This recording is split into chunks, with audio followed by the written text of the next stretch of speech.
और जयपुर से कुछ किलोमीटर्स पहले अचानक एक झटका लगा। एक गड्ढा जो अंधेरे में दिखा ही नहीं और एक छोटा सा एक्सीडेंट हो गया।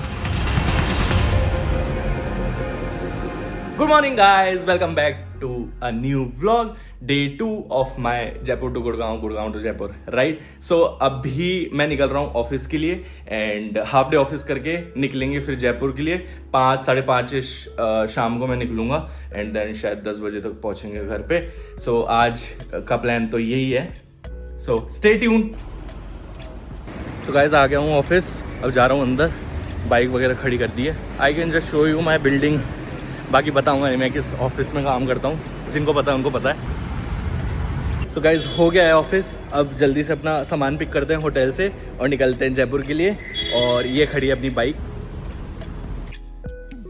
शाम के करीब 5 बजे मैं निकला गुड़गांव से, एक और सफ़र, एक और कहानी लेकर। रास्ता खुला था, हवा चेहरे से टकरा रही थी और दिल में बस एक ही चीज़ थी, सुकून। थोड़ा आगे बढ़ा तो आसमान ने जैसे अपना रंग बदलना शुरू कर दिया। ये सनसेट इतना खूबसूरत था कि कुछ पल के लिए मैं बस उसे महसूस करता रह गया। ऐसा लग रहा था जैसे वक्त थोड़ी देर के लिए रुक सा गया हो, लेकिन जैसे जैसे मैं आगे बढ़ता गया रोशनी कम होती गई और कुछ ही देर में चारों तरफ अंधेरा छा गया। लंबा सफ़र, थोड़ी सी थकान और आंखें भी अब थोड़ा सा आराम मांग रही थी, तो मैंने सोचा क्यों ना एक ब्रेक ले लिया जाए। तो गाइस रुक गए क्विक स्नैक ब्रेक के लिए एंड मैं आपको ना हेलमेट की हालत दिखाता हूँ, रुको। ये देखो मच्छर, देखो भाई इस हेलमेट पे क्या हालत हुई है भाई हेलमेट की।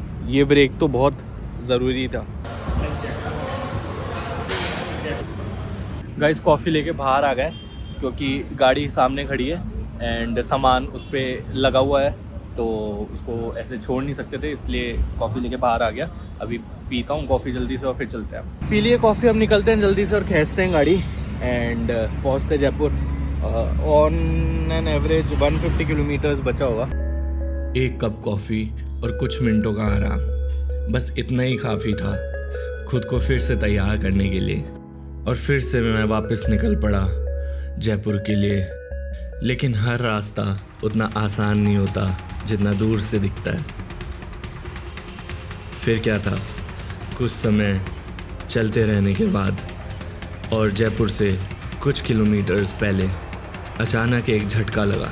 एक गड्ढा जो अंधेरे में दिखा ही नहीं और एक छोटा सा एक्सीडेंट हो गया। मैंने गहरी सांस ली, अपनी बाइक को रोका, साइड में लगाया और उतर के देखा तो देखा कि बाइक का फ्रंट अलॉय बैंड हो गया था और उस पल सब कुछ एक सेकंड के लिए रुक सा गया। But thankfully I was safe. एक लंबी गहरी सांस लेने के बाद और रियलिटी को एक्सेप्ट करने के बाद मैं दोबारा अपनी बाइक पे बैठा और सफ़र किया स्टार्ट।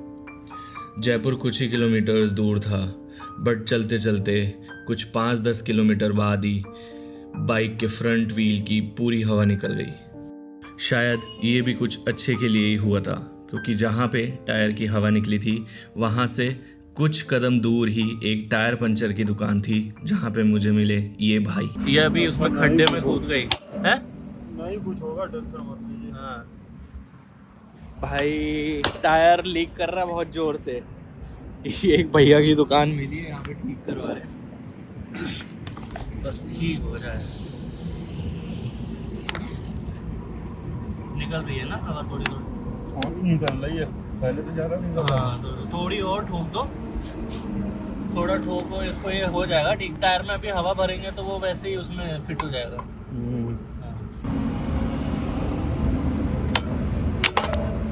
जैसे तैसे टायर को ठीक करवा के दोबारा स्टार्ट करी अपनी राइड और जयपुर यहाँ से बस 20 किलोमीटर दूर था। आई वॉज जस्ट प्रेइंग कि मैं जैसे तैसे बस घर पहुँच जाऊँ, हवा लीक ना हो टायर से।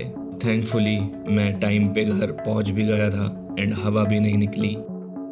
ये सफ़र शायद प्लान के अकॉर्डिंग नहीं गया, लेकिन हर राइड कुछ सिखा कर जाती है।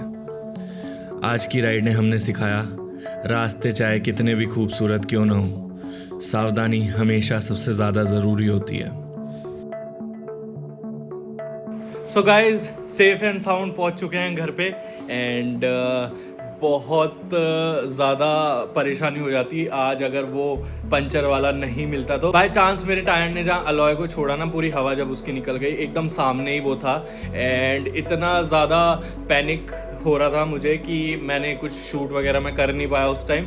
मैंने बस उसको बोला यार जैसे तैसे इसका पंचर लगा दो कि मैं इसको ले जाऊं घर पे, क्योंकि जयपुर वहाँ से सिर्फ 18 किलोमीटर ही बचा था एंड जिस गड्ढे में गाड़ी गई थी भाई वो बहुत ख़राब गड्ढा था, इतना ज़ोर से गाड़ी धप करके बची थी उसमें एंड इतनी ज़ोर से वॉबल हुई थी, मैंने संभाल ली गाड़ी को और उस टाइम ना कैमरा चालू नहीं था, वरना आज बहुत बुरा एक्सीडेंट हो जाता। सो या तो पहुंच गए हैं, अभी आराम से घर पे सोएंगे। अब खाना भी नहीं खाया मैंने इस चक्कर में।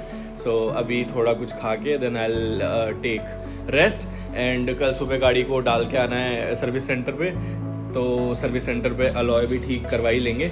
सो वैसे तो फर्स्ट सर्विस फ्री होती है बट मेरी वाली तो पेड ही होगी, मेरे को पता है। सो अगर आप लोगों को ये व्लॉग अच्छा लगा तो प्लीज़ लाइक करना, शेयर करना एंड सब्सक्राइब करना।